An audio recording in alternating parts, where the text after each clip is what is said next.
करेंगे। लेकिन उससे पूर्व मैं एक बात जरूर कह दूं कि पूरे देश में इस पर चुनाव हो रहा है। नौकरी, रोजगार, आर्थिक न्याय, लाख कोशिश कर ली हमारे माननीय प्रधानमंत्री जी और उनकी टीम ने, लेकिन चुनाव, परिवर्तन पत्र, न्याय की गारंटी, आमदनी बढ़े, आय की असमानता घटे और हर घर में नौकरी मिले, इस प्रतिबद्धता के साथ तेजस्वी जी 150 से ज्यादा सभाएं कर चुके हैं।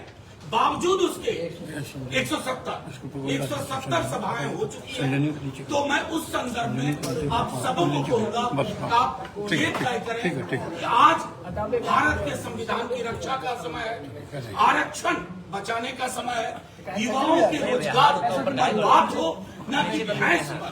मैं समझता हूं उस विमर्श को तेजस्वी जी आगे ले जाने में सक्षम हुए हैं और मैं अब आग्रह करूंगा माननीय नेता प्रतिपक्ष से कि आप लोगों को संबोधित करें। अभी हमारे इलेक्ट्रॉनिक मीडिया, प्रिंट मीडिया, हमारे जितने यूट्यूब चैनल्स की साथी हैं, सभी लोगों का स्वागत करते हैं। और जैसा मनोज जी ने बताया कि बहुत ही शॉर्ट नोटिस पे आप सब लोगों को निमंत्रण दिया गया और आप सब लोग हैं, इसके लिए सभी लोगों को धन्यवाद देते हैं। अगला 20 तारीख को सारण चुनाव होने जा रहा है और पूरे देश में जो माहौल है, देश की जनता, खासतौर की बिहार की जनता सवाल पूछ रही है कि 10 साल में बिहार के लिए क्या किया गया।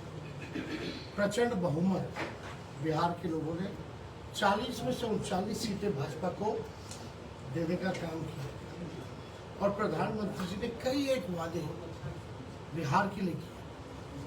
हम तो उनका टेप रिकॉर्डर भी लेकर साथ में चलते हैं। जो वादे उन्होंने किए उसमें सबसे पहला किया गया था बिहार को स्पेशल स्टेटस देंगे, स्पेशल पैकेज देंगे, स्पेशल अटेंशन देंगे, बंद चीनी मिल को जो है वो चालू कराएंगे। कई एक वादे जो है उन्होंने कहा देश भर में कि 2 करोड़ नौजवानों को नौकरी, किसानों का आय दुगुना करेंगे, सब पक्का मकान बना देंगे, काला धन लेके आएंगे। एक भी वादा जो है प्रधानमंत्री जी का पूरा नहीं। 39 सांसद दिए, लेकिन आप देखिएगा प्रधानमंत्री जी बिहार भी है, 8-9 बार आ चुके प्रधानमंत्री जी, रात्रि विश्राम भी किया, रोड शो भी किया, जो प्रचार में जो कर सकते थे सब कुछ किया। कई बार भाषण उन्होंने दिया, हम लोगों ने सुना, लेकिन भाषण में 10 साल का हिस्सा कि बिहार के लिए उन्होंने क्या किया ये कहीं नहीं। और हम लोग नहीं इस वजह से हटाया गया, लेकिन लोग अब हिसाब मांग रहे हैं कि आपने सारण के लिए क्या किया। 10 साल आपको मौका मिला, 10 साल में आपने सारण के नागरिकों के जीवन में क्या परिवर्तन लाया जो पहले नहीं। और वो तो खुद ही आजकल मान रहे हैं कि हमको जो है, हम नहीं लड़ रहे, मोदी जी लड़ रहे हैं, यानी खुद को ही जो है असफल घोषित कर दी कि हम असफल सांसद हैं। आप तो भाई मोदी जी को देख के वोट दीजिए। अगर मोदी जी को भी देख के वोट देंगे लोग, तो उन्होंने कौन सा ऐसा बिहार के लिए स्पेशल राज्य का दर्जा दिया जो लोग वोट करेंगे। या पटना यूनिवर्सिटी की मांग रही, अब तक सेंट्रल यूनिवर्सिटी का दर्जा नहीं दिया। कौन सा सारण में कारखाना खोला गया, कौन सी गरीबी मिटाई गई, कौन सा, केवल 5 किलो अनाज के अलावा इनके पास बोलने के लिए कुछ नहीं। और जहाँ पूर्व से आपको भी पता है, फूड सिक्योरिटी बिल जो है यूपीए के समय में, और उससे पूर्व में भी लोगों को अनाज मिलता रहा, किरासन तेल मिलता रहा, चीनी मिलता रहा। और ये कहते हैं कि 80 करोड़ लोगों को हम राशन बांट रहे हैं, तो ये गर्व की बात है, ये डिबेटेबल है। 80 करोड़ अगर गरीबों को आप राशन बांट, तो यानी गरीबी तो चरम सीमा पर है, ये भी साबित होता है इससे। तो इसमें लोगों का जवाब देना मुश्किल है। देखिए, हम लोगों ने 24 में 24 जन वचन लेकर के आए। खास तौर पे हम लोगों ने जो कमिटमेंट किया था 20 में कि हम आएंगे तो 5-10 लाख लोगों को सरकारी नौकरी दी। हम आएंगे तो जितना स्वयं सहायता समूह है उनके मानदेय को बढ़ाएं। जो भी हम लोगों ने कहा था कि जाति आधारित धंधा करेंगे, आरक्षण की सीमा बढ़ाएंगे। हम लोगों ने 17 महीने में 5 लाख लोगों को सरकारी नौकरी दिया महागठबंधन की सरकार ने, और 3 लाख नौकरी प्रक्रियाधीन करा के रहे। तो कभी भी निकाला जा सकता है, निकलने वाला है चुनाव। या आप कह सकते हैं कि अगर चाचा जी पलटी नहीं मारते, बीजेपी के लोग हाईजैक भी करते तो वो भी अब तक आ जाए। तो हम लोगों ने IT पॉलिसी बनाई, टूरिज्म पॉलिसी बनाई, हम लोगों ने आप देखिएगा स्पोर्ट्स पॉलिसी बनाई, मेडल लाओ नौकरी पाओ जैसी योजनाओं की हम लोगों ने शुरुआत की। खिलाड़ियों को भी हम लोगों ने सम्मानित किया नौकरी देकर। और नीति में है कि कोई भी अगर देश के लिए मेडल लाएगा तो DSP जो है उसको नौकरी मिल सकती है। तो हम लोगों ने जो 17 महीने जो काम किए वो 17 साल में भी नहीं। अगर आप केंद्र सरकार में पूछे कि आपने क्या किया, कितनों को नौकरी दी, तो उनके पास कोई जवाब नहीं। सारे संस्थानों को जो है प्राइवेटाइज कर दिया गया, रेल को बेच दिया गया, सेल को बेच दिया गया, रेल को बेच दिया गया, LIC को बेच दिया गया, पोर्ट एयरपोर्ट सब कुछ जो है बेच दिया गया। जहाँ भी नौकरियों की ज़्यादा उम्मीद थी, खास तौर पे सबसे खतरनाक योजना जो है, हर एक नौजवान ये कहता है कि अग्निवीर योजना को वापस लेना चाहिए। हम लोगों ने पहले भी विरोध किया था और अभी भी हम लोगों ने 24 जन वचन दिए कि अग्निवीर योजना को हम लोग खत्म करेंगे। जैसे पहले बहाली होती थी उसी हिसाब का बहाली हम लोग करेंगे। 1 करोड़ नौजवानों को सरकारी नौकरी पूरे देश भर में हम लोग देंगे। अपनी गरीब परिवार की जो बहनें हैं उनको हर साल एक बार 1 लाख रुपए का सहयोग, यानी हर महीने 8,333 रुपए उन गरीब परिवार की बहनों को। गैस सिलेंडर जो महंगाई सिलेंडर है, लेकिन लोग हिम्मत नहीं कर पाता गरीब परिवार के लोग कि उसमें गैस बढ़ाता है, तो जो 1200 हो गया है उसको हम लोग 500 है। और बिहार में सबसे महंगा बिजली दर है पूरे देश में, तो हम लोग यहाँ 200 यूनिट फ्री में लोगों को बिजली उपलब्ध है। और भी ऐसे कई योजनाएं हैं, जैसे ओल्ड पेंशन जो नियम है उसको हम लोग जो है लागू कराने का काम करेंगे।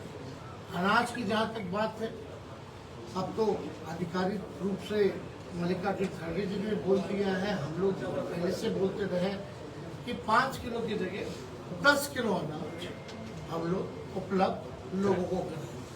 तो हम लोग बता रहे हैं कि हमारा विजन क्या है, हम क्या काम करें। लेकिन अब तक भाजपा के लोगों ने ये नहीं बताया कि वो बिहार के लिए क्या करें, किस आधार पे वोट दें। और जहाँ तक बात है पूर्व में जो काम किया, इन 17 महीने में अगर हमने जो छपरा के लिए काम किया, जितना बाईपास परसा अन्नौर जो पास हुआ, मढ़ौरा या रविलगंज से आपका छपरा ही निकलना था, लेकिन जो हम उसको एक्सटेंड करके डोरीगंज तक लेकर गए वो हो गया। डबल डेकर तो हमने अपने पहले कार्यकाल में जो है वो दिलवाने का काम किया था। CRF फंड हम लोग लेके आए थे, जहाँ बिहार को 200 करोड़ मिलता था CRF फंड, हम लोगों ने 1000 करोड़ लेके आए। नितिन गडकरी जी से हम लोग मिले, हमारे संबंध अच्छे थे, हम काम की बात करते थे और काम हम लोगों ने करा है। तो आप देखिएगा लालू जी ने मढ़ौरा में, परसा में रेलवे कारखाने दिए, विश्वविद्यालय की स्थापना की, अनेकों उदाहरण है जो हम लोगों ने काम किया है। लेकिन एक बड़ा काम अगर मोदी जी द्वारा या यहाँ के सांसद द्वारा अगर किया गया तो कहीं कुछ वैसा बड़ा काम नहीं आता। फंड के अलावा तो फंड तो सबका होता है, उसमें अलग बात है, कितना कर सकता है कोई भी फंड, लेकिन ये तो मंत्री भी रहे हैं 10 साल से, वरिष्ठ नेता रहे हैं, लगातार यहाँ चुनाव लड़ते रहे हैं। तो हमको जहाँ तक लगता है कि अब सारण की जनता को पूरा मन बना लिया है कि सारण में इस बार परिवर्तन होगा।